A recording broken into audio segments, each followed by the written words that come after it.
వైద్య వృత్తి ప్రాక్టీస్ చేస్తున్న ప్రతి వైద్యుడు ఆంధ్రప్రదేశ్ మెడికల్ కౌన్సిల్ రిజిస్ట్రేషన్ తప్పనిసరి అని AP medical council chairman doctor D Sriharrao పేర్కొన్నారు. కాకినాడ వెంకటనగర్లో గల రామ్ కోసాలో ఆంధ్రప్రదేశ్ మెడికల్ కౌన్సిల్ ఆధ్వర్యంలో మీడియా సమావేశం జరిగింది. సందర్భంగా AP medical council chairman doctor D Sriharrao మాట్లాడుతూ, గతంలో ప్రతి 5 సంవత్సరాలకు ఒకసారి మెడికల్ కౌన్సిల్కు వచ్చి రిజిస్ట్రేషన్ రెన్యువల్ చేయించుకోవాల్సి వచ్చేదని, తాము బాధ్యతలు చేపట్టినాటి నుండి మెడికల్ కౌన్సిలర్లను వైద్యుల వద్దకు చేరువ చేసేందుకు ఐఎంఏ అప్నాల సహకారంతో ప్రతి జిల్లాలోని మెడికల్ కౌన్సిల్ను తీసుకొచ్చి రిజిస్ట్రేషన్ రెన్యువల్ చేయిస్తున్నట్లు వెల్లడించారు. ఈ సందర్భంగా అప్నా రాష్ట్ర నాయకులు డాక్టర్ జిఎస్ మూర్తి, ఐఎంఏ ప్రెసిడెంట్ సెక్రటరీలు డాక్టర్ మోకా పవన్ కుమార్, డాక్టర్ చిట్లా కిరణ్, రామ్కోసా నాయకులు డాక్టర్ ఆనంద్, డాక్టర్ ఆదిత్య సత్యప్రసన్న, వైద్యులు పాల్గొన్నారు. కూడా ఎక్కడైనా ప్రాక్టీస్ చేయాలంటే అదర్ స్టేట్స్ నుండి వచ్చి ఇక్కడ మన దగ్గర ఖచ్చితంగా వాళ్ళు అక్కడ స్టేట్లో ఎన్ఓసి తీసుకొని మన దగ్గర రిజిస్ట్రేషన్ తీసుకోవాలి. అలా చేసుకున్న వాళ్ళు మాత్రం ఆంధ్రప్రదేశ్లో ప్రాక్టీస్ చేయాలి. కొన్ని మేజర్ సిటీస్లో, పెద్ద సిటీస్లో అయితే వైజాగ్ అయితేనేమి, తిరుపతి, విజయవాడ, కాకినాడ అటువంటి మంచి ప్రాంతాల్లో కొందరు వైద్యులు వితౌట్ రిజిస్ట్రేషన్ కూడా చేస్తున్నారు. బట్ అవన్నీ కూడా మేము నోట్ చేసుకొని ఖచ్చితంగా ఆంధ్రప్రదేశ్లో ప్రాక్టీస్ చేయాలంటే ఆంధ్రప్రదేశ్లో రిజిస్ట్రేషన్ ఉండాలి. అట్లాగే ఇంకందరికి కూడా తెలుసు, ఫ్యాక్స్ ఉన్నారు కొందరు అన్క్వాలిఫైడ్ పర్సన్స్, అన్వాంటెడ్గా వాళ్ళు ఏంటంటే డాక్టర్స్ అని పెట్టుకొని ఇలా గవర్నమెంట్ కొంత ఫస్ట్ ఎయిడ్ కేంద్రాల కింద కొందరికి ఇవ్వటం జరిగింది.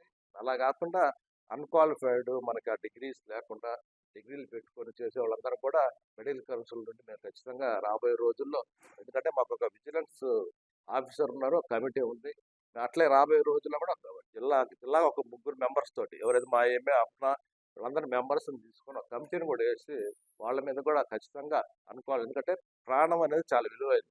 ప్రాణాలు కాపాడాల్సిన బాధ్యత వైద్యులుగా మా మీద ఉంది, కమిటీగా కూడా మా అందరి మీద ఉంటుంది. కాబట్టి దాన్ని ఖచ్చితంగా మేము అమలు చేస్తాం. అట్లా కొన్ని హాస్పిటల్స్లో కూడా మన డ్యూటీ డాక్టర్స్ వీళ్ళందరూ కూడా అల్లోపతి చేసినప్పుడు అల్లోపతి డాక్టర్సే ఉండాలి. అలా కాకుండా ఆయుర్వేదిక్, హోమియోపతి ఇవన్నీ ప్రాక్టీస్ చేస్తే మేము అసలు యాక్చువల్గా క్రాస్పతి గురించి ఫైట్ చేస్తాం. ఐఎంఎల్ ఒక డిపార్ట్మెంట్ వాళ్ళు ఇంకో డిపార్ట్మెంట్ మెడిసిన్ ప్రాక్టీస్ చేయకూడదు అని చెప్పారు.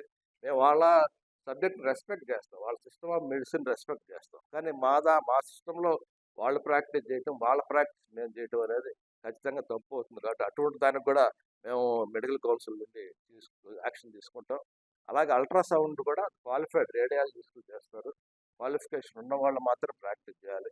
లేదా కొందరు ట్రైనింగ్ అయిన తర్వాత కొందరికి గతంలో ప్రభుత్వం పర్మిషన్ ఇచ్చింది.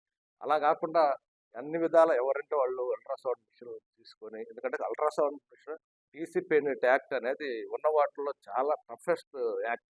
దాని ద్వారా ఒక్కసారి కానీ పనిష్మెంట్ పడితే లైఫ్ లాంగ్ మనం ప్రాక్టీస్ చేయలేం. డాక్టర్ అనే వాళ్ళు ప్రాక్టీస్ చేయలేరు, వాళ్ళ డిగ్రీలు కూడా రికగ్నైజ్ అయిపోతాయి. కాబట్టి అన్నీ కూడా చాలా డేంజరస్ యాక్ట్ ఉంది. కాబట్టి ఎవరైనా కూడా ఎక్కడైనా ప్రాక్టీస్ అలా చేస్తూ ఉంటే మటుకు వాళ్ళకు కూడా నేను త్రూ ఏపీ మెడికల్ చైర్మన్గా చెప్తున్నాను, మనం కూడా ఈక్వల్ టు అన్క్వాలిఫైడ్ ఎవరైతే క్వాక్స్ ఉంటారో ఆ టైం కానీ మిమ్మల్ని కూడా ట్రీట్ చేయాల్సి వస్తుంది. కాబట్టి మనందరం కూడా ఇవన్నీ చేయాలి. రాబోయే రోజుల్లో మేము ఎన్ని సంస్కరణలు తీసుకొచ్చిన తర్వాత క్రియేట్ హౌస్ కూడా మా డాక్టర్స్ కూడా వాళ్ళని ఎడ్యుకేట్ చేసే విధంగా వాట్సాప్ గవర్నెన్స్, దాని ద్వారా డైరెక్ట్గా మేము ఇప్పుడు దీనికి ఏపీఎంసీ చైర్మన్ గారు వాళ్ళు చొరవ తీసుకొని విజయనగరం దగ్గర నుంచి అంటే ప్రతి జిల్లాకి కూడాను హెడ్ క్వార్టర్స్లో ప్రతి జిల్లాకి వచ్చి వాళ్ళు రిజిస్ట్రేషన్ అనేటువంటిది డాక్టర్స్ ముంగిటిగా తీసుకొచ్చి అంటే ప్రజల వద్దకే పాలన అన్న కాన్సెప్ట్లో తీసుకొచ్చి చేస్తున్నారు అనమాట అండి. లేదంటే ప్రతిసారి కూడా ప్రతి డాక్టర్ కూడా విజయవాడ వెళ్ళి చేయించుకోవాల్సి వచ్చేది, స్లాట్ బుక్ చేసుకొని కొద్దిగా ఇబ్బంది పడాల్సినటువంటి పరిస్థితి ఉండేది. ఆ పరిస్థితులు లేకుండా మా కాకినాడకు వచ్చి కాకినాడలోనే ఉన్నటువంటి డాక్టర్లందరికీ కూడాను రిజిస్ట్రేషన్ ప్రాసెస్ అనేటువంటిది చేస్తున్నారు. దానికి ఏపీఎంసీ వారికి, ఏపీఎంసీ చైర్మన్ గారికి, ఏపీఎంసీ మెంబర్స్కి అలాగే వచ్చినటువంటి స్టాఫ్ అందరికి కూడా ధన్యవాదాలు తెలియజేస్తున్నాం. అదేవిధంగా ఈ ఏపీఎంసీలో ఇంకా మిగతా అన్ని పనులు కూడాను అంటే డాక్టర్స్కి క్రెడిట్ అవర్స్ తగ్గించడం కానివ్వండి, అంటే వయసు రీత్యా పెద్దవాళ్ళకి అందరికీ కూడాను కొన్ని క్రెడిట్ అవర్స్ తగ్గించడం, ఇటువంటి కార్యక్రమాలన్నీ కూడాను చైర్మన్గా సారు ప్రమాణ స్వీకారం చేసిన నెక్స్ట్ రోజునే మొదలుపెట్టారు. దానికి కూడా సార్కి ధన్యవాదాలు తెలియజేస్తున్నాం. Thank you sir.